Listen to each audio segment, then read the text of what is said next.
Imaginin nyo ng dinuguan! Mga hinayupak na to, mga perwisyo, nagrally nga, wala permit. Diba? O ano ngayon? Ayan yung kasama nyo, nakulong yan at makukulong yan. O ano na, kamusta? Tapos ang isa pang nanahuli dyan na nanuntok ng pulis, sinabi niya, anong kasalanan ko, gago? Ginsuntok mo ang pulis nga nagatrabaho! Bakit? Dahil sa politiko nyo nga ginasuportahan mga animal. Diba? Imaginin mo, kamo nga Inglisya ni Marcobita, binababa nyo ang dignidad ng inyong relihiyon at pananampalataya. Imaginin nyo, itataya nyo, isusugal nyo ang pangalan ng inyong simbahan at relihiyon at paniniwala para lang protektahan ang may kasong plunder kag impeachment. Imagine that.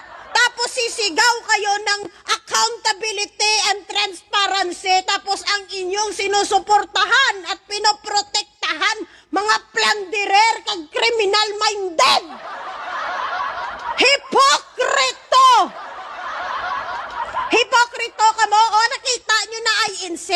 Yan ba yung tinuro sa inyo ng inyong poon nga si Manalo? Nga manggugulo kayo at magprotekta kayo ng politiko?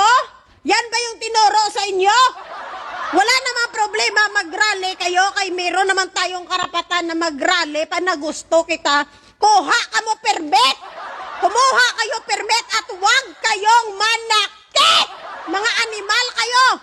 Halos araw-araw magsisimba, nagdadasal kayo! Pag tinignan kayo ng tao, yung imahe nyo, perte ka banal! Kamo ang mga tipo sa mga tao, kado hindi ka pwede bastuson. Pero ngayon, tinitingnan nyo yung ginagawa nyo, binaba nyo yung level, mga DDS, nga mga INC, nga mga kulto. Ayun na yung ugali nyo, pinakita nyo ngayon kung ano ugali nyo INC. Hindi ba kayo nahihiya yung mga kasamahan nyo, ganyan yung pinakita? Mga hipokrito sa pangalan ay INC lang yung nagdala sa inyo. Wala namang problema sana sa relihiyon nyo. Pero ang image ng isang INC ay magalang, maayos, disiplinado, respetado. Pero tingnan yung ginawa nyo dahil sa politiko, sinisira nyo ang imahe ng inyong simbahan, relihiyon at pananampalataya. Hipokrito! Hipokrito ka mo! Imagine that, ang pulis nga gatrabaho, suntoke ng inyong membro? Yan ba yung tinoro ni Manalo? Yan ba yung inuta sa inyo na pumunta kayo dyan, manggulo kayo? Sisigaw kayo, mag-rally kayo for transparency? Hoy, wow! Tingnan nyo muna ang inyong mga politiko nga ginaprotektahan. Tingnan nyo muna ang mga politiko nga inyo gin-endorso. Tingnan nyo muna yung mga politiko nga inyo gin-suportahan. Bago kayo sumigaw ng transparency, ginagamit kayo ng inyong pinuno. Ang inyong pananampalataya, ang inyong pagkakaisa, ang inyong pagkatao. Nilabo na din kayo sa DDS virus ay INC. Ngayon, pinakita nyo na yung totoong sungay nyo. Hoy, mahiya kayo. Tandaan nyo, ang imahe ng isang INC ay napakaganda. Tapos sisirain nyo lang para kay Marcoleta. Oh my God.